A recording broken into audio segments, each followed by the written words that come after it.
প্রিয় দর্শক, স্বাগত জানাচ্ছি সারাদিনের সংবাদে প্রতিদিনের আয়োজন রাত 11টার শীর্ষ সংবাদে। সারা বিশ্বের গুরুত্বপূর্ণ সব সংবাদের শিরোনাম জেনে নিন শুরুতেই।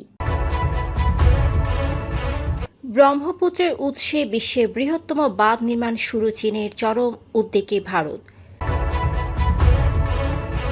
দক্ষিণ কোরিয়ায় বৃষ্টি ও ভূমিধসে 14 জনের মৃত্যু, তীব্র বর্ষায় পাকিস্তানে 180 জনের মৃত্যু। অন্যদিকে ভিয়েতনামে পর্যটকবাহী নৌকা ডুবে 37 জনের মৃত্যু। এবার মধ্য গাজা খালি করার নির্দেশ দিল ইসরায়েল। 1 ঘন্টার ব্যবধানে 5টি জোরালো ভূমিকম্পে কাঁপল রাশিয়া। যুক্তরাষ্ট্রের সঙ্গে চলতি বছর 3টি সামরিক মহড়ায় অংশ নেবে বাংলাদেশ। সাবেক 8 মন্ত্রী সহ 45 জনের বিরুদ্ধে 3 মাসে তদন্ত শেষ করার নির্দেশ। জামাত আমিরের অসুস্থতায় খোঁজ নিলেন প্রধান উপদেষ্টা, সেনাপ্রধান, বিএনপি মহাসচিব নাহিদ ও পিনাকি। গোপালগঞ্জে 4 হত্যা মামলার আওয়ামী লীগের 6000 নেতাকর্মী আসামি। অন্যদিকে গোপালগঞ্জে গণগ্রেপ্তার নয়, দোষীদের ধরা হচ্ছে বললেন স্বরাষ্ট্র উপদেষ্টা।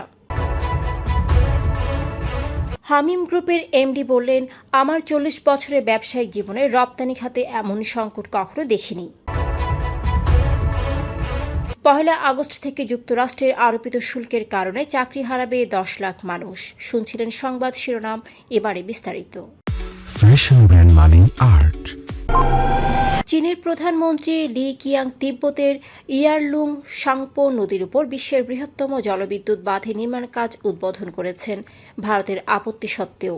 ব্রহ্মপুত্র নামে পরিচিত এই নদীতে বাঁধ নির্মাণের পরিকল্পনা জানায় চীন, যা 2023 সালের ডিসেম্বরে অনুমোদন পায়। প্রকল্পটি চীনের জিরো কার্বন লক্ষ্যমাত্রা ও তিব্বতের অর্থনৈতিক উন্নয়নের অংশ।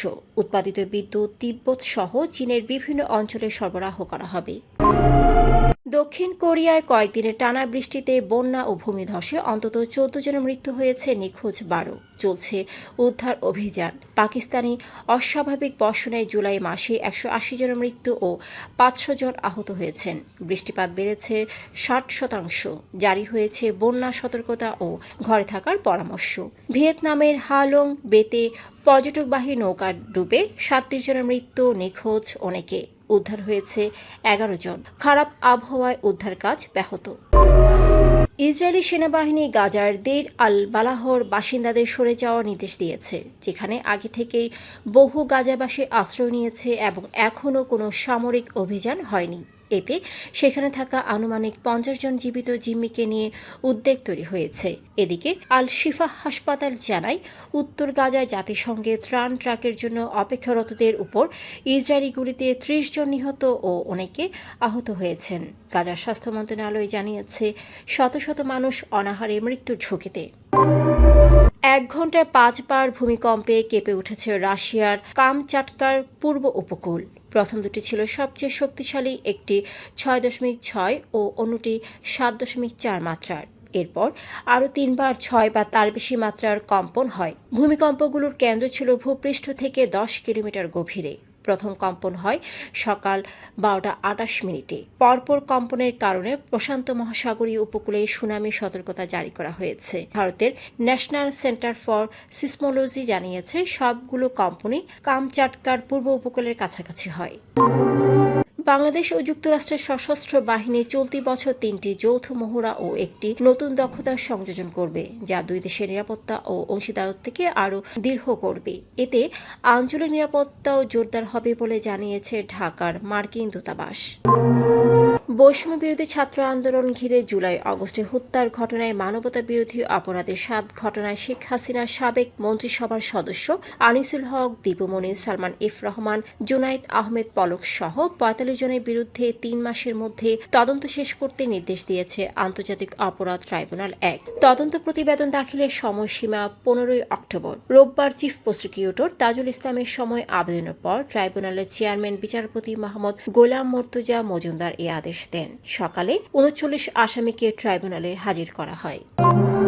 জামাত ইসলামী আমির ডক্টর শফিকুর রহমানকে দেখতে ধানমন্ডির ইবনে সিনা হাসপাতালে যান প্রধান উপদেষ্টার প্রেস সচিব শফিকুল আলম, বিএনপি মহাসচিব মির্জা ফখরুল ইসলাম আলমগীর, সেনাপ্রধান জেনারেল ওয়াকার উজ্জামান ও এনসিপি আহ্বায়ক নাহিদ ইসলাম। শনিবার সোহরাওয়ার্দী উদ্যানে বক্তব্য দেওয়ার সময় হঠাৎ অসুস্থ হয়ে পড়েন জামাত আমির, পরে আবার বক্তব্য শুরু করেন। ফখরুল জানান, তারেক রহমানের নির্দেশে তিনি হাসপাতালে যান। দলের যুগ্ম সদস্য সচিব মুশফিক উস সালেহীন এ তথ্য নিশ্চিত করেন। গোপালগঞ্জে এনসিপির সমাবেশ পরবর্তী সহিংসতায় ৫ জন নিহত হয়েছে। পুলিশে দায়ের করা 4টি হত্যা মামলায় আওয়ামী লীগ ও সহযোগী সংগঠনের অজ্ঞাত ১৪০০ থেকে ১৫০০ জন করে মোট ৬০০০ জনকে আসামি করা হয়েছে। আরেকটি মামলা দায়েরের প্রস্তুতি চলছে। গোপালগঞ্জ সদর থানার ওসি মীর মোহাম্মদ সাজিদুর রহমান বিষয়টি নিশ্চিত করেন। স্বরাষ্ট্র উপদেষ্টা জাহাঙ্গীর আলম চৌধুরী জানান, গণগ্রেফতার নয়, প্রকৃত অপরাধীদেরই গ্রেফতার করা হচ্ছে। রপ্তানি খাতে এমন সংকট ৪০ বছরের ব্যবসায়িক জীবনে দেখেনি বলে মন্তব্য করেছেন হামিম গ্রুপের এমডি কে আজাদ। তিনি বলেন, ব্যবসায়ীরা এই খাতকে সম্মানজনক অবস্থানে এনেছেন, কিন্তু এখন আমরা হতাশ ও ক্ষুব্ধ। রোববার রাজধানীর সোনারগাঁও হোটেলে যুক্তরাষ্ট্রের পাল্টা শুল্ক কোন পথে বাংলাদেশ শীর্ষ গোলটেবিল বৈঠকে তিনি কথা বলেন। প্রথম আলো আয়োজিত এ বৈঠকে অর্থনীতিবিদ, ব্যবসায়ী ও গবেষকরা অংশ নেন। আগামী ১ আগস্ট থেকে যুক্তরাষ্ট্রের বাংলাদেশি পণ্যে ৩৫% পাল্টা শুল্ক কার্যকর হতে যাচ্ছে, যা দেশের রপ্তানি নির্ভর অর্থনীতি ও শ্রমবাজারে ভয়াবহ সংকট তৈরি করতে পারে। বিশেষ করে তৈরি পোশাক, চামড়া, প্লাস্টিক, কৃষি, লজিস্টিক্স ও আর্থিক খাত মারাত্মকভাবে ক্ষতিগ্রস্ত হওয়ার শঙ্কা রয়েছে। খাত সংশ্লিষ্টরা এটিকে বাণিজ্য সংকট নয়, বরং জাতীয় জরুরি অবস্থা হিসেবে দেখছেন। স্পেরো গ্রুপের এমডি শোভন ইসলাম বলেন, বড় ক্রেতারা এক দেশ থেকে একাধিক বাজারের জন্য পণ্য নেওয়ায় এর প্রভাব আরও বিস্তৃত হবে। সময় মতো হস্তক্ষেপ না করলে যুক্তরাষ্ট্রের বাজারে অবস্থান হারাবে বাংলাদেশ, আর ৫০ লক্ষাধিক চাকরি ঝুঁকিতে পড়বে। দর্শক, এতক্ষণ আমাদের সাথে থাকার জন্য ধন্যবাদ। প্রতি মুহূর্তে দেশ বিদেশের গুরুত্বপূর্ণ সব সংবাদ জানতে ভিজিট করুন www.সারাদিনেরসংবাদ.com ও চোখ রাখুন সারাদিনের সংবাদের অফিসিয়াল ফেসবুক পেজে। Fashion brand money art. Men's, ladies and kids wear art. Be smart.